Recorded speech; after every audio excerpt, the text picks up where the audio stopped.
Welcome back to How to Sound Like an Economist, Episode 1. Hey guys, it's Mo with Mujak. Another day, time for another video. And as you can tell by the new title of this video, we have a novel series called How to Sound Like an Economist. This is not simply just a way to sound like a literal economist, but it is a way for students to improve their vocabulary because so many people are smart, educated, and they want to show off their intelligence because they should, but they can't because there is a wall, a barrier that blocks them from getting their opinions and their true feelings across to the audience or the person they're talking to. And what is that big wall? It is vocabulary, words, and that is what this new video series is going to help you with. But, as always, we have our 3 words.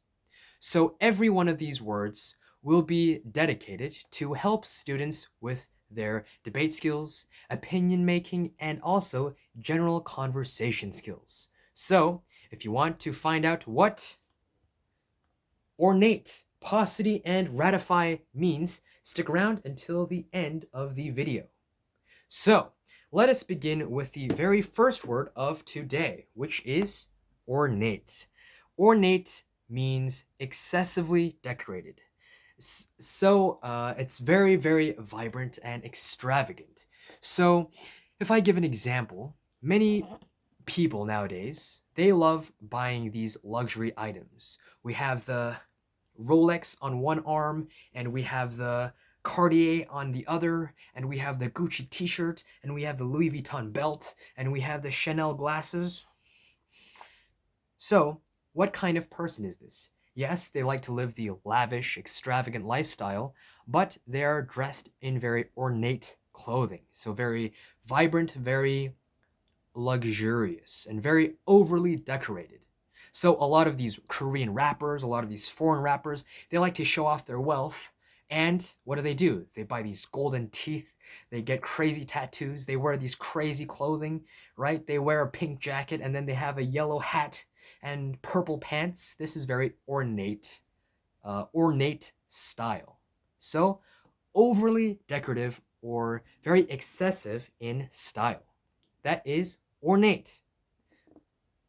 The second word of today is paucity. Paucity rhymes with scarcity. Scarcity is what? Scarcity is a lack of resources or a lack of something in general. So let's say, for example, in Mo's house, there is a scarcity of... there is a scarcity of... What is there a scarcity of? I think our house contains everything. We have been collecting everything since the early year of 2000, so I think we have basically everything around the world. One thing that we do not have a scarcity of are books. Mo's library is riddled with books. Every corner of the room, we have 1, 2, 3, 4, 5, 6, 7, 8, 9, 10, 11, 12, 13, 14, 15 bookshelves in one single room. So there is no scarcity of books at all. But what is there a scarcity of in African countries? Water. A lot of the times people, they cannot have access to fresh, clean water, so a lot of people, they get infections, they die of viruses and disease. And what is a synonym for scarcity? It is paucity. So a paucity of water in developing countries. A paucity of clean water in developing countries. A scarcity, a lack of resources. There you go. So we have ornate, paucity, already 2 down. We have our last word for today, which is ratify. Ratify is to approve formally. And I'm sure a lot of you students out there who enjoy reading about politics or American news or global politics even have definitely heard the word ratify. Ratify is when people or politicians come together in a Senate, let's say, or maybe a courtroom, and they ratify this constitution, they ratify a new policy, a new law. They enact something by law formally. So that is ratify. Let's quickly go over these words once again. Ornate, paucity, ratify, overly decorative, scarcity, and to sign formally or to approve formally. And this is it for all of the vocabularies. But one quick message to all of the people who want to improve their vocabulary, who want to improve their speaking skills, and who want to just improve their English in general.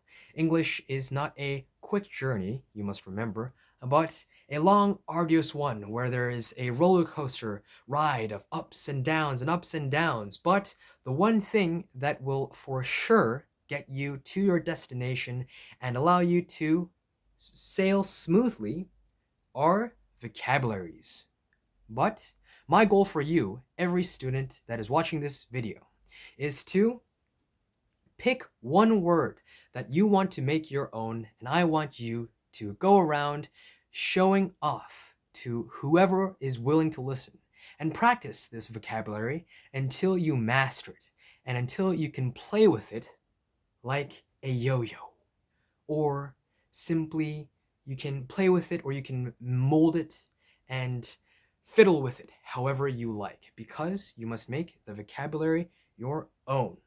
So that is the first episode of How to Sound Like an Economist, and next week we shall cover some more vocabularies, more interesting phrases from now on, and I shall see you next time for our second episode of How to Sound Like an Economist.